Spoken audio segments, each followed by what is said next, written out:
살아오셨습니까? 네.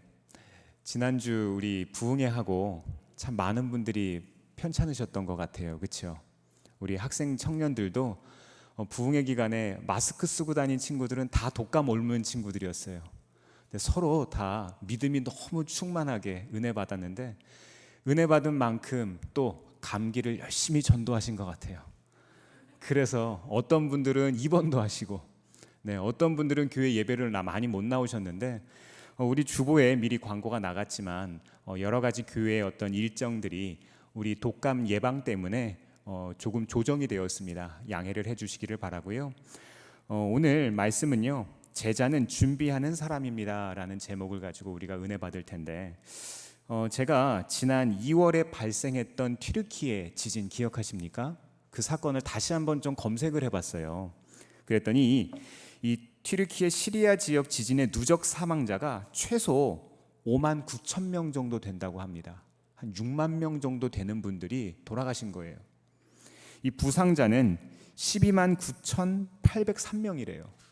굉장히 많죠. 그리고 이재민이요. 집을 잃어버리고서 사람들이 공동생활하는 이재민들이 2,300만 명. 어마어마합니다. 우리나라 인구의 거의 한 반 가까이 되는 사람들이 이재민이 된 거예요.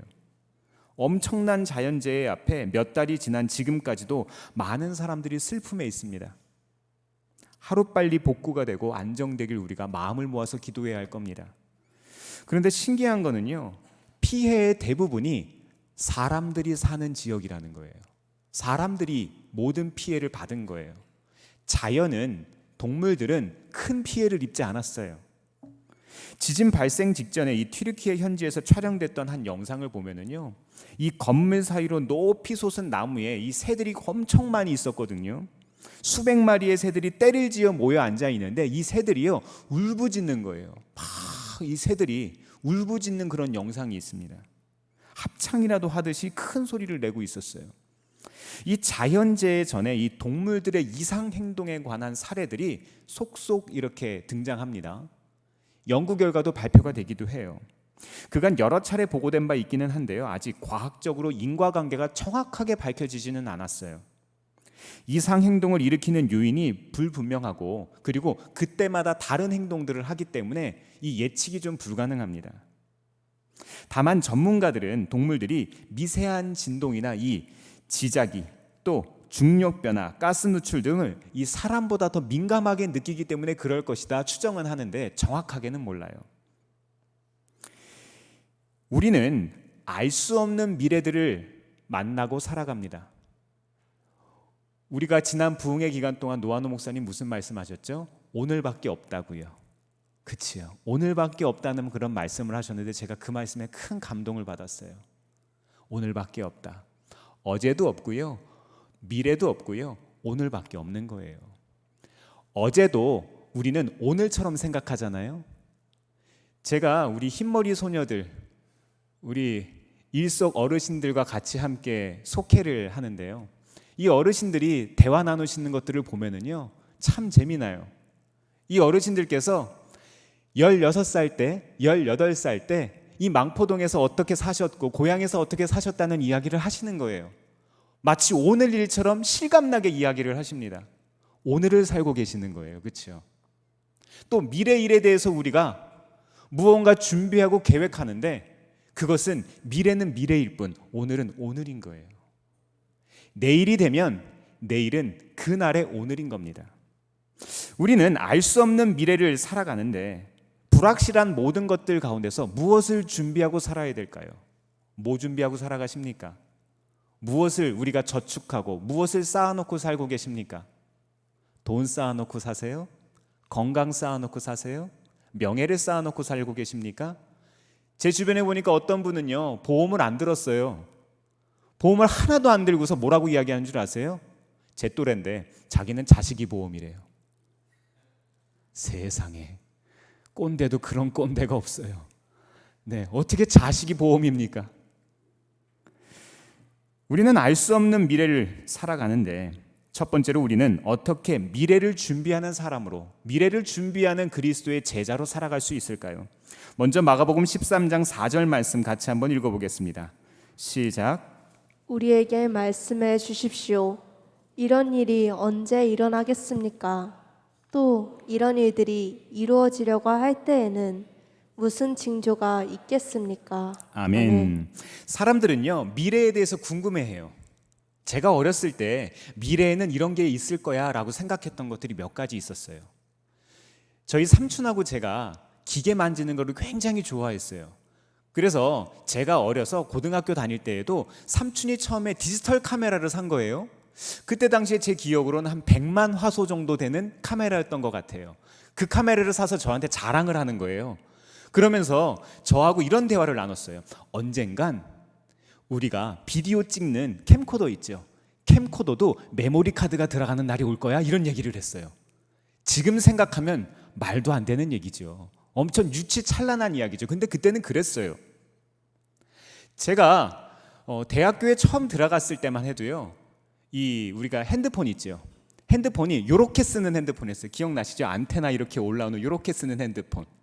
네, 그런 핸드폰을 사용했었고요. 처음에 핸드폰이 뭐 카카오톡 같은 이런 거는 당연히 없고요. 핸드폰이 흑백이었어요. 그리고 핸드폰이 64화음, 128화음 뭐 이런 거 기억나세요? 저만 한국에 살았습니까? 왜 아무것도 모르시는 것처럼 그러세요? 반응을 보여주세요. 네, 우리가 그런 시대를 살았다고요. 우리에게 어떤 미래가 펼쳐질까? 우리가 옛날에는 상상했었던 것들이 지금 실제로 일어나고 있는 것들이 참 많아요. 제가 어렸을 때 상상하던 일들이, 꿈으로만 꾸던 일들이 지금 이 상황에서 2023년도에 실제로 많이 벌어지고 있어요. 미래 사회는 어떻게 변화될까? 사람들은 다 알고 싶어 해요. 그런데 문제는요, 미래를 정확하게 아는 사람이 없다는 거예요. 우리가 5년 전으로 돌아가면 어떻게 하시겠어요? 5년 전 집을 사야죠. 집을 사야지. 빚을 내서라도 집을 샀어야지. 5년 전으로 돌아간다면, 5년 전으로 돌아간다면 뭐 해야 돼요? 마스크 공장 지어야죠. 그치요? 우리는 과거로 돌아간다면 할 수 있는 일들이 참 많다고 생각해요. 그런데 미래로 간다면 모든 것이 불확실합니다. 그래서 사람들은 보험을 들기도 하고 심지어 점을 치기도 합니다. 그러나 여전한 미래에 어떤 일이 일어날지 모른 채, 그래서 뭐예요? 두렵습니다. 그래서 불안한 거예요. 그래서 걱정되는 거예요. 미래를 위해서 준비를 하긴 하는데 사실 제대로 된 준비를 하지 못하고 살아갑니다. 열심히는 살아가는데 분명한 제대로 된 길을 걷지 못한다는 거예요. 제자들도 마찬가지였습니다. 예수님을 따라가고는 있었지만 미래에 어떤 일이 일어날까에 대한 막연한 두려움이 있었어요. 어떻게 될 것인가를 알지 못한 채 미래를 준비하지 못하고 살아가고 있었습니다. 그렇다면 어떻게 미래를 준비하는 사람, 하나님의 사람으로서, 예수님의 사람으로서, 제자로서 우리는 어떻게 살아야 하겠습니까? 미래에 대한 하나님의 음성을 들어야 합니다. 예수님의 음성을 들어야 하는 거예요. 그분의 음성을 들어야 우리는 살아갈 수가 있습니다.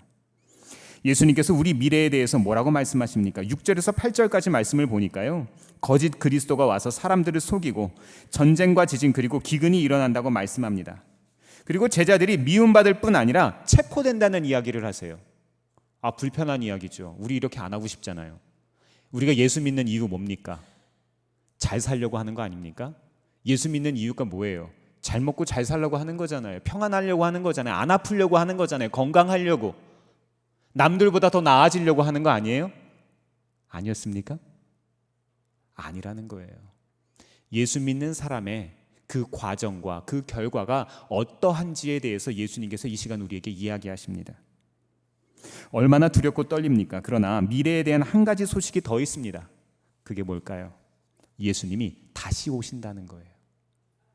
다시 오신다는 거예요. 두렵고 떨리는 일들만 있는 것이 아니라, 핍박만 있는 것이 아니라, 어려움만 있는 것이 아니라 누가 오신다고요? 예수님이 다시 오신대요. 예수님이 다시 오신다.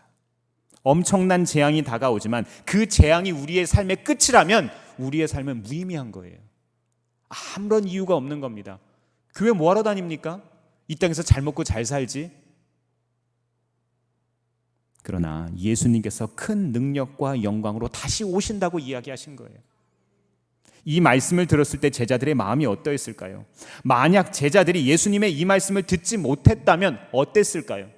마가의 다락방에 모여서 기도했을까요? 아니요, 그렇게 못했을 거예요. 능력 받아서 전도했을까요? 못했을 거예요.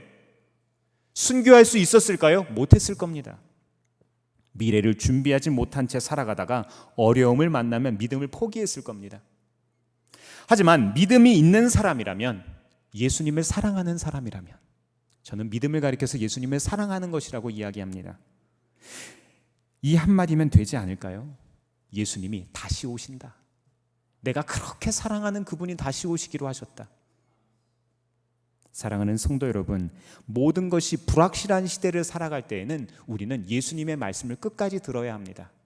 다시 오신다는 그 말씀, 우리와 함께 하신다는 그 말씀. 믿음은 들음에서 생기고 들음은 그리스도를 전하는 말씀에서 비롯되기 때문입니다. 두 번째로 우리는 어떻게 앞을 준비하는 제자, 미래를 준비하는 사람이 될 수 있을까요? 13장 13절 말씀 같이 한번 읽어보겠습니다. 시작. 너희는 내 이름 때문에 모든 사람에게서 미움을 받을 것이다. 그러나 끝까지 견디는 사람은 구원을 받을 것이다. 아멘. 우리는요, 미래를 위해서 훈련돼야 돼요. 연단 받아야 합니다. 미래를 내다보는 것은 지금 어떻게 살 것인가를 결정하기 위한 거예요. 앞에 내가 이런 것들을 할 것인데, 그렇기 때문에 나는 지금 이러한 삶을 살 것이다라는 결단을 하는 거예요. 예수님께서 제자들에게 왜 성전 지나가시다가 미래에 대해서 말씀하셨을까요? 불확실한 미래인데 왜 미래에 대해서 이야기하셨나요? 그것은 다가올 엄청난 미래를 위해서 지금부터 훈련하라는 거예요. 너희들의 지금의 삶에 최선을 다하라는 거예요. 미래를 위해서 감나무 밑에 입 벌리고 언제 감이 떨어질까를 기다리는 것이 아니라 준비되는 사람에게 기회가 찾아온다는 겁니다. 훈련되지 않으면 끝까지 견딜 수가 없기 때문입니다. 그러기에 미래를 준비하기 위해서 가장 중요한 것은 현재의 훈련입니다. 지난 새벽 반가운 소식이 하나 있습니다. 손흥민 선수가 해트트릭을 했습니다. 몇 골을 넣었어요? 3골 넣었어요. 단숨에 득점 순위 4위로 올라섰고 EPL 영국 프리미어리그에서 전체 지금까지 프리미어리그에서 뛰었던 선수들 중에서 득점 랭킹 30위 안에 들어갔어요. 대단합니다. 정말 대단한 거예요. 선수들이 땀 흘려 훈련하는 이유가 뭘까요? 우리는 영광의 순간을 맞이하고 싶잖아요. 그렇죠? 수만 명의 사람들이 토트넘 핫스퍼 그 경기장 7만 명의 관중들이 막 환호성을 치고서 막 박수를 치는, 우리는 그거 받는 거 좋아하잖아요. 그런데 땀 흘리면서 울고 토하던 시절은 모르는 거예요. 그 시절이 있어야 영광도 있다는 거예요. 땀 흘리는 그 순간이 있어야만 선수는 빛을 발할 수 있습니다. 골을 넣어야 할 때 골을 넣어야 하는 거예요. 왼발로 2골, 오른발로 1골. 야, 기가 막힙니다. 양발을 다 쓰는 거예요. 그런 선수가 없어요.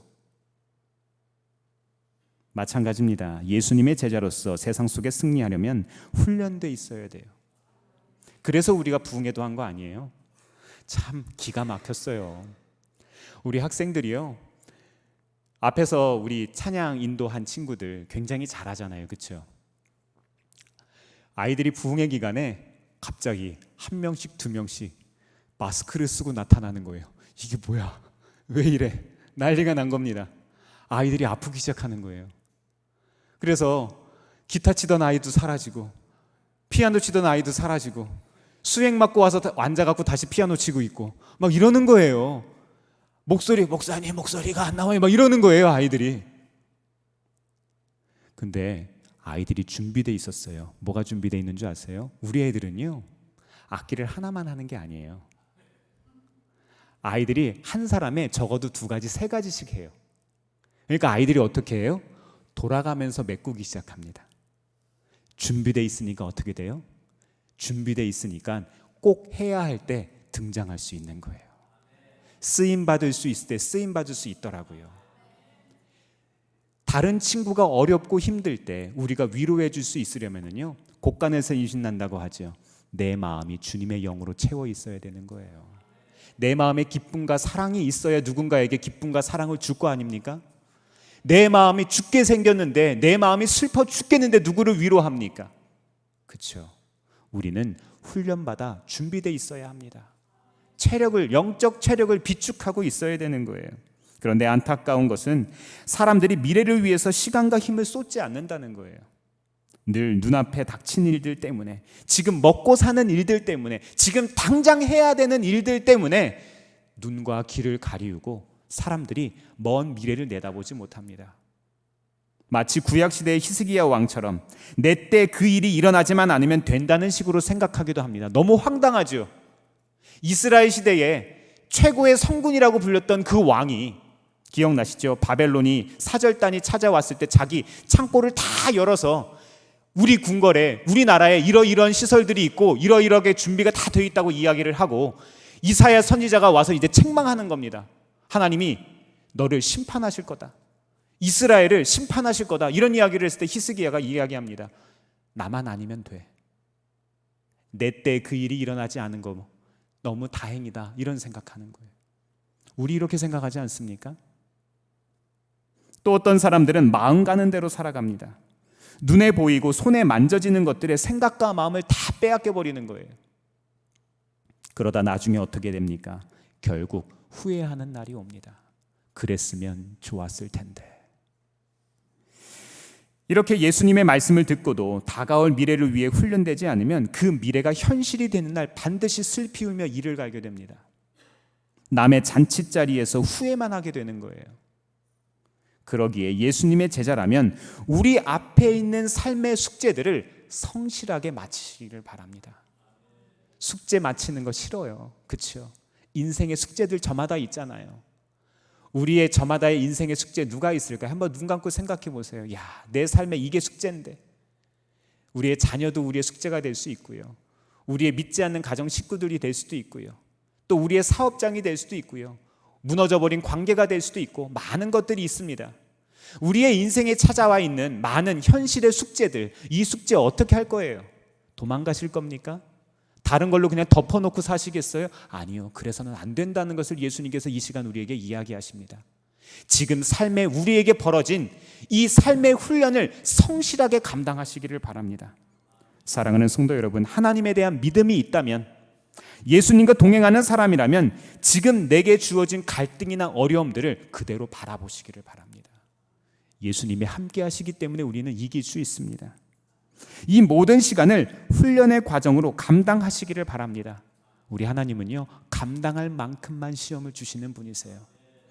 그렇게 할 때 우리의 미래는 두려움과 후회의 시간이 아니라 평안의 시간, 기쁨의 시간이 될 줄 믿습니다. 세 번째로 우리는 어떻게 미래를 준비하는 제자가 될 수 있을까요? 13장 35절입니다. 시작. 그러므로 깨어 있어라.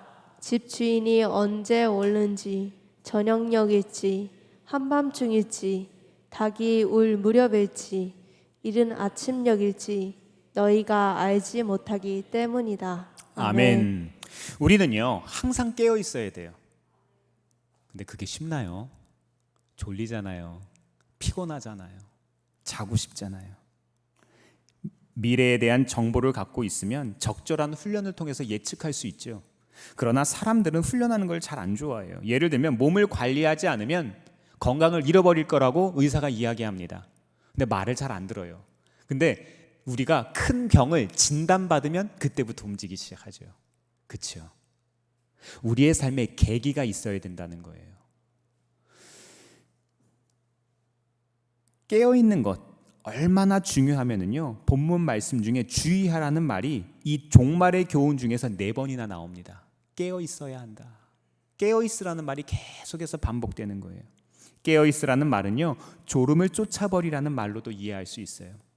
적절한 영적 긴장과 생활의 구별함이 있어야 한다는 거예요. 저는 이전에는요, 평안하면 좋다고 생각했어요. 평안하면 별일 없다고, 괜찮다고 생각한 거예요. 그런데요, 평안하면 우리가 영적 긴장감이 떨어집니다. 우리가 부흥회를 통해서 우리의 영적 긴장감을 싹 끌어올렸잖아요. 우리의 체력도요, 약간의 긴장 상태에 있어야 체력이 회복되는 시간도 우리가 경험할 수 있어요. 평안하기만 하면은요, 우리의 삶에 긴장이라는 것이 없습니다. 사람이 성장하는 것도요, 약간의 긴장 상태에 있어야 우리가 성장할 수 있더라고요.